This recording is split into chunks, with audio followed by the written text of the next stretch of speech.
Hey, Tay here, so welcome to the VR Tech channel and welcome back to the Through the Lenses series, the series where we stick a camera in front of the lenses of our VR headsets. I really wanted to make this comparison video, even if we are not really comparing two different headsets in this case. First of all, to discover is there really a difference between the PS4 and the PS5 when it comes to PSVR. And second of all, because Hitman 3 just arrived to PSVR and I thought that was the perfect opportunity to show it. Also to play the game. But hey, over here we're gonna compare through the lenses of the PSVR on the PS4 Pro with the PSVR on PS5. PSVR always with the OLED display with the resolution of 1920 by 1080, RGB pixel arrangement that is still something amazing about it, spherical lenses and a refresh rate up to 120 Hz, even if we didn't see it much in action. We're gonna compare some games that we know there's a difference between the PS4 and the PS5 version, like Hitman 3, Blood and Truth, Firewall 0 Hour, and some that don't actually have it, like Astrobot, and see how it reacts.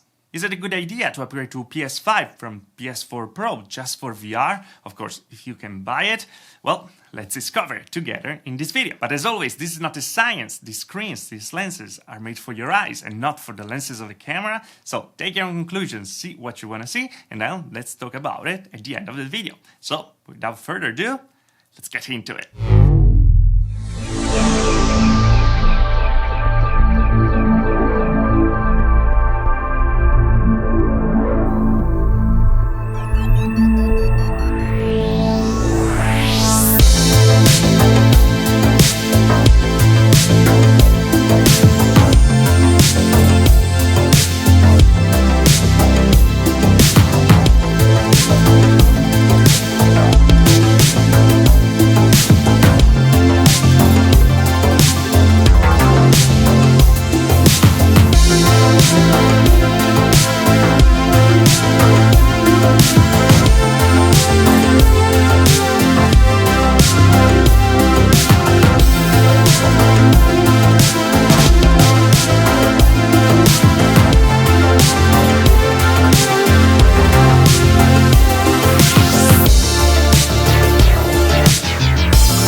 Alright, and here we are with a comparison between the PS4 Pro and the PS5 version of the same games with, of course, the same headset, the PSVR, to really understand if there's really a difference, how they actually advertise sometime, or if they don't advertise, if we can still see some improvements. And well, the first thing that I want to say is that the first time that I made a Through the Lenses video with the PSVR, and I have to say that I love spherical lenses. It's much easier to find the sweet spot. When you wear it also is much better. No God rays or stuff like that, no weird rings to care about. You just align the picture and you're done. And I really hope that more manufacturers are gonna go a little back to spherical lenses or pancake lenses, because are much better in many different cases. Also, really a prompt to the screen of PSVR that has a very low resolution, and you can see pixels pretty much everywhere, but we have no screen door effect over there. There's something that we're so used to seeing. We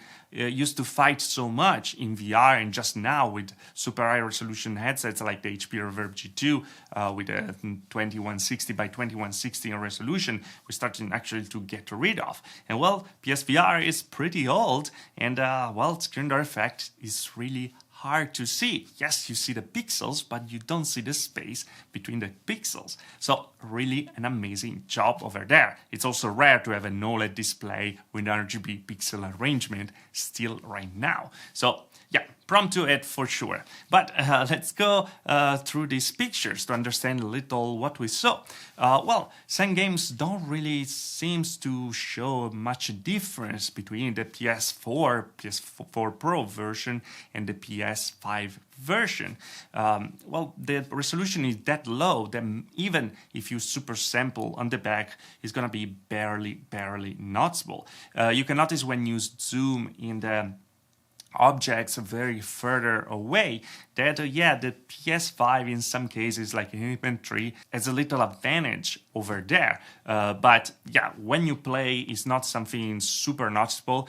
It feels a little better, but it could just be the fact that it's a little smoother than the PS4 version, so yeah, of course it retains more details when in movement. But overall, beside the loading screens that are much faster than before, well, the experience is pretty much the same. You also have to use still the DualShock 4, and you can't use the DualSense to play. So it's something that you have to take in consideration. Now, a positive thing though, that when a game uses scalable resolution, well, of course, the PSVR is gonna target, the PS5 is gonna target a higher resolution than the PS4 or PS4 Pro resolution. So you can actually see that sometime. And in games that actually had a real upgrade for the PS5 version, like Blood and Truth, there you can see some more texture popping in. It's really hard to show many times, but yeah, in a very far distance, yes, you retain more details, and also you, in some cases, you have more textures around. So there, I think in this example, have a good use. But again, being in the same headset with the same resolution of 1920 by 1080, they're really stuck to your face. It's really hard to actually see the difference in action. You feel like it's a little better, but it's not really that tangible, like, oh wow, this is totally another thing. So if you're considering to actually buy a PS5 just to have a better PSVR experience, well, this is not what you're looking for. But the interesting thing is that this really gives us a hint of how much we need a next generation PSVR with just even a slighter higher resolution to use the power that the PS5 actually has. And well, right now it seems like completely wasted. Having games like Hitman 3 arriving also just on PSVR and not on PC VR with headsets that actually evolved during all these years, it's kind of a stab in the back. And well, I really hope that we're gonna stop to see these exclusivity things, at least for VR, because if they're not willing to really push the envelope forward, so why having these exclusives and just keeping out these games from a great audience? They actually invested a lot on it. But yeah, this is just me rambling probably, but yeah, again, PSVR, yes, still worth it if you want to play some great games. Hitman 3 VR is absolutely fantastic. Some things are really like shameful, like the reflections and stuff like that, but for the rest, it's completely playable and it's actually super enjoyable to be there in first person. But yeah, if you already have a PS4 Pro and you use it just for VR, going to a PS5 right now is not really worth it at all. So yeah, consider that for sure. But anyway, guys, this was my comparison. I hope you guys enjoyed it. And as always, if you liked the video, like. If you didn't like the video, dislike. Subscribe to the channel for more of VR tech. And if you really love the channel, there's a join button down there. Little down further, also the Patreon. Thanks to all of them, of course. They have prior access to videos every time. And at the same time, we have a t-shirt sticker, Mass 2020 item number 1. So don't miss it. I probably have the completely wrong t-shirt right now, talking about PS5 and PS4 Pro. But hey, we are all gamers, right? So again, like, dislike, subscribe, and see you guys next video. Thanks for watching. Ciao.